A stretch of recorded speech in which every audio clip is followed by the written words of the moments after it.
dito tayo eh.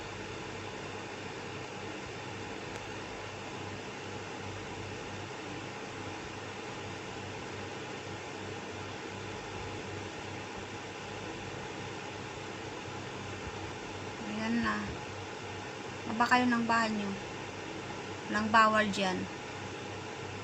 Baba nyo lang ng ibaba. Ayan, pagtapos na kayong mag-isda, sabihin nyo na lang sa akin para kapag paalam tayo. Pero mag-isdaan muna kayo. Balikan muna kayo. Kahit papaano nakaisda na tayo, mayroon nang makakain si Lolo mamaya.